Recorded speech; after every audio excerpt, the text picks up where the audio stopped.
ಕಾರಣ ಇಷ್ಟೇ, ಧರ್ಮಸ್ಥಳದಲ್ಲಿ ನಡೆದಂತಹ ಸೌಜನ್ಯ ಪ್ರಕರಣಕ್ಕೆ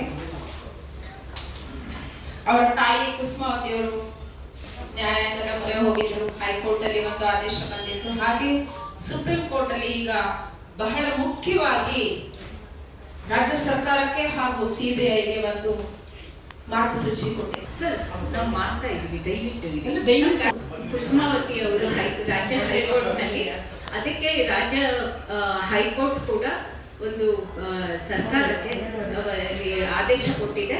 ಇದ್ರ ಬಗ್ಗೆ ಈ ಏನು 72 ಕೇಸ್ಗಳಿದೆ, ಆ ಕೇಸ್ಗಳ ಬಗ್ಗೆ ನಮಗೆ ಸಂಪೂರ್ಣವಾದ ಮಾಹಿತಿ ಕೊಡಿ ಅಂತ ಹೇಳಿ.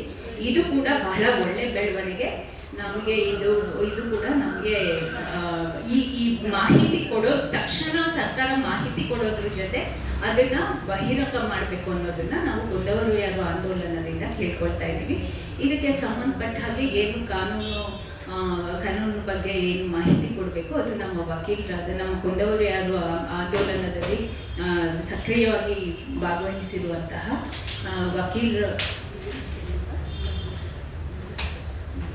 ಅದರ ಬಗ್ಗೆ ವಕೀಲರಾದಂತಹ ಪೂರ್ಣ ರವಿಶಂಕರ್ ಅವರು ಮುಂದೆ ಮಾತಾಡ್ತಾರೆ. ಇಲ್ಲಿ ಬಂದಿರುವಂತಹ ಎಲ್ಲ ಏನ್ ಸರ್, ಜ್ಯೋತಿ ಅವರು ಹೇಳಿದ ಹಾಗೆ ಈ ಒಂದು ಬೆಳವಣಿಗೆ ತುಂಬಾನೇ ಮುಖ್ಯವಾದಂತಹ ಒಂದು ಬೆಳವಣಿಗೆ. ಯಾಕೆಂದ್ರೆ ಈವರೆಗೂ ನಾವು ರಾಜ್ಯ ಸರ್ಕಾರವನ್ನ ಕೂಡ 2023ರಲ್ಲಿ ಈ ರೀತಿ ಮಹಿಳಾ ಚಳುವಳಿನಲ್ಲಿ ಭಾಗಿಯಾಗಿರುವಂತಹ ಸಂಘಟನೆಗಳಾಗ್ಲಿ, ಮತ್ತೆ ಸೌಜನ್ಯ ಅವರ ಫ್ಯಾಮಿಲಿ ಆಗ್ಲಿ ರೀಇನ್ವೆಸ್ಟಿಗೇಷನ್ಗೆ ಕೇಳಿದಾಗ ಆಗೋದಿಲ್ಲ ಅಂತ ಸರ್ಕಾರ ಆಕ್ಚುಲಿ ನಿರಾಕರಣೆ ಮಾಡಿತ್ತು. ಮತ್ತೆ ಕೋರ್ಟ್ ಇಂದ ನಮ್ಗೆ ಯಾವುದೇ ರೀತಿ ಆದೇಶ ಇಲ್ಲ, ನಾವು ಇದನ್ನ ಮಾಡ್ಲಿಕ್ಕೆ ಸಾಧ್ಯ ಇಲ್ಲ ಅಂತ ಕೂಡ ಅವರು ಹೇಳ್ತಾನೆ ಬಂದಿದ್ರು. ಈಗ ಸುಪ್ರೀಂ ಕೋರ್ಟ್ ಇಂದಾನೇ ರಾಜ್ಯ ಸರ್ಕಾರಕ್ಕೆ ಸಿಬಿಐಗೆ ಒಂದು ಆದೇಶ ಕೊಟ್ಟಿದ್ದಾರೆ, ರೀಇನ್ವೆಸ್ಟಿಗೇಷನ್ ಮಾಡಬೇಕು ಅಂತ. ಅದನ್ನ ಅವರು ಖಂಡಿತವಾಗ್ಲೂ ತಗೋಬೇಕು. ಯಾಕೆಂದ್ರೆ ಹಿಂದಿನ ಬಾರಿ ನಾವಿಲ್ಲಿ ಮಾಡಿದಾಗ್ಲೂ ಕೂಡ ಪ್ರೆಸ್ ಕಾನ್ಫರೆನ್ಸ್ ನಾವು ಸಿಬಿಐ ಕೋರ್ಟ್ ಅಲ್ಲಿ ಅವರು ಏನು ಫೈಂಡಿಂಗ್ಸ್ ಮಾಡಿದ್ರು ಅನ್ನೋದನ್ನ ನಾವು ಮಾಧ್ಯಮದ ಜೊತೆ ಹಂಚ್ಕೊಂಡಿದ್ವಿ. ಸಿಬಿಐ ಕೋರ್ಟ್ ಜಜ್ಮೆಂಟ್ ಅಲ್ಲೇ ಅವರು ಹೇಳಿದ್ರು, ಈ ಪ್ರಕರಣದಲ್ಲಿ ಆಗಿರುವಂತಹ ತನಿಖೆನಲ್ಲಿ ಹಲವಾರು ಲೋಪಗಳಿದೆ. ಮತ್ತೆ ಆ ಲೋಪಗಳಿಗೆ ಮುಖ್ಯವಾಗಿ ನಿಂತಿದ್ದಂಥವರು ಆ ಪೊಲೀಸ್ ಅವರು ಮತ್ತೆ ಡಾಕ್ಟರ್ಗಳು, ಆ ಅಧಿಕಾರಿಗಳು ಅವರ ಕೆಲಸವನ್ನ ಸರಿಗೆ ಮಾಡದೇ ಇರೋ ಕಾರಣಕ್ಕೆ ನಮ್ಗೆ ಈ ಕೇಸ್ಗೆ ಒಂದು ಅಂತ್ಯ ಕಾಣಕ್ ಆಗಿಲ್ಲ. ಹಾಗೆ ಅಕ್ವಿಟಲ್ ಕಮಿಟಿ ಮೂಲಕ ಯಾವ ಯಾವ ಅಧಿಕಾರಿಗಳು ಈ ರೀತಿ ಅವರ ಕೆಲಸವನ್ನ ಸರಿಗೆ ನಿಭಾಯಿಸಿಲ್ವೋ ಅವ್ರ ಮೇಲೆ ಕ್ರಮ ಜರುಗಿಸ್ಬೇಕು ಅಂತ ಇದು ಹೇಳಿ ಒಂದಷ್ಟು ವರ್ಷ ಆಗಿನೂ ಕೂಡ ಅಕ್ವಿಟಲ್ ಕಮಿಟಿ ಕಡೆಯಿಂದ ಈ ಅಧಿಕಾರಿಗಳು ಯಾರು, ಅವ್ರ ಮೇಲೆ ಯಾವ ರೀತಿ ಕ್ರಮ ತಗೊಳಕ್ ಆಗತ್ತೆ ಅನ್ನೋದು ರಾಜ್ಯ ಸರ್ಕಾರದ ಕಡೆಯಿಂದ ಈವರೆಗೂ ಜನರಿಗೆ ಅವರು ಹೇಳಿಲ್ಲ. ಸೊ ಈ ಒಂದು ಹಿನ್ನೆಲೆಯಲ್ಲಿ ಈ ರೀತಿ ಸುಪ್ರೀಂ ಕೋರ್ಟ್ ಇದನ್ನ ರಿಓಪನ್ ಮಾಡಬೇಕು ಅಂತ ಹೇಳಿರೋದು ತುಂಬಾನೇ ಮುಖ್ಯ.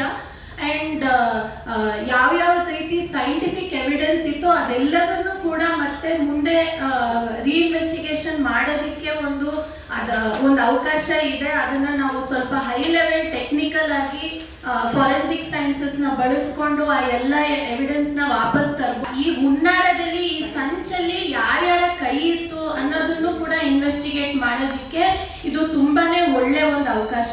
ಬಟ್ ಅದ್ರ ಜೊತೆಗೆ ನಾವು ಏನು ಮಹಿಳಾ ಸಂಘಟನೆಗಳಾಗಿ ನಾವು ಏನ್ ಹೇಳೋದಕ್ಕೆ ಇಷ್ಟಪಡ್ತೀವಿ ಅಂದ್ರೆ, ಈ ರೀಇನ್ವೆಸ್ಟಿಗೇಷನ್ ಮಾಡೋದನ್ನ ನಮ್ಮ ರಾಜ್ಯ ಸರ್ಕಾರ ಕೋರ್ಟ್ ಅಲ್ಲಿ ಎದುರಿಸಬಾರ್ದು, ಸ್ವೀಕರಿಸಿ ಅವರು ಸಮಗ್ರವಾದ ನಿಷ್ಪಕ್ಷಪಾತವಾದ ತನಿಖೆನ ನಡೆಸಿಲ್ಲ ಅಂದ್ರೆ ನಮ್ಮ ರಾಜ್ಯ ಸರ್ಕಾರ ಆರೋಪಿಗಳ ಪರ ನಿಂತಿದೆ ಅನ್ನೋದು ನಮ್ಗೆ ಸ್ಪಷ್ಟವಾಗಿ ಗೊತ್ತಾಗತ್ತೆ. ಸೊ ಮುಂದೆ ಅವ್ರು ಏನ್ ಮಾಡ್ತಾರೆ ಅನ್ನೋದನ್ನ ನಾವು ನೋಡ್ಬೇಕು.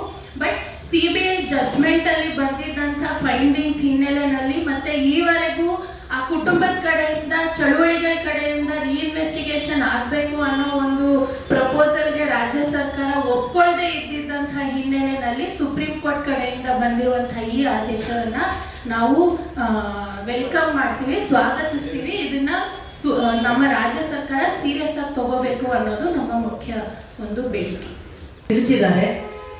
ಸೌಜನ್ಯ ಪ್ರಕರಣದ್ದು 2012 ಕೂಡ ಎಲ್ಲ ಸಂಘಟನೆಗಳು ನಿರಂತರವಾಗಿ ಹೋರಾಟ ಮಾಡ್ತಾ ಜೀವಂತವಾಗಿ ಇಟ್ಕೊತಾ ಬಂದಿದ್ದೀವಿ. ಬಟ್ ಇವತ್ತು ಅವ್ರ ತಾಯಿಯವರು ಕೂಡ ಮಗಳ ಸಾವಿಗೆ ನ್ಯಾಯ ಸಿಗಬೇಕು ಅಂತೇಳಿ ಹೈಕೋರ್ಟು ಸುಪ್ರೀಂ ಕೋರ್ಟು ಮೊರೆಯನ್ನ ಹೋಗ್ತಿದ್ದಾರೆ. ನಾವು CBI ಕೋರ್ಟ್ ಹೇಳಿದ ನಂತರದಲ್ಲಿ ಸರ್ಕಾರದ ಮುಖ್ಯಮಂತ್ರಿಗಳನ್ನ ಎಲ್ಲರನ್ನೂ ಕೂಡ ಭೇಟಿ ಮಾಡಿದ್ದೀವಿ. ಆದರೆ ಇವತ್ತು ಸರ್ಕಾರ ಮಾಡಬೇಕಾಗಿದ್ದಂಥ ಕೆಲಸವನ್ನ ಮಾಡದೇ ಇರುವಂಥ ಕಾರಣಕ್ಕಾಗಿ ಇವತ್ತು ಕುಸುಮಾವತಿ ಅವರು ಸುಪ್ರೀಂ ಕೋರ್ಟ್ ಮೆಟ್ಲತ್ತಬೇಕಾದಂಥ ಪರಿಸ್ಥಿತಿ ಬಂದಿದೆ. ಒಂದು ಈ ರೀತಿ ಸಹಜ ಸಾವುಗಳು ಸಾಕಷ್ಟು ಆಗಿದ್ದಾಗಲೂ ಕೂಡ ಇವತ್ತು ಸರ್ಕಾರ ಆರೋಪಿಗಳನ್ನ ಕಂಡುಹಿಡಿಯೋದ್ರಲ್ಲಿ ಯಾಕೆ ಮೀನಾಮೇಷ ಎಣಿಸ್ತಿದೆ, ಅವರ ಪರವಾಗಿ ನಿಂತಿದೆ ಅನ್ನುವಂಥದ್ದು ಇವತ್ತು ನಮ್ಗೆಲ್ಲರಿಗೂ ಕೂಡ ಆತಂಕ.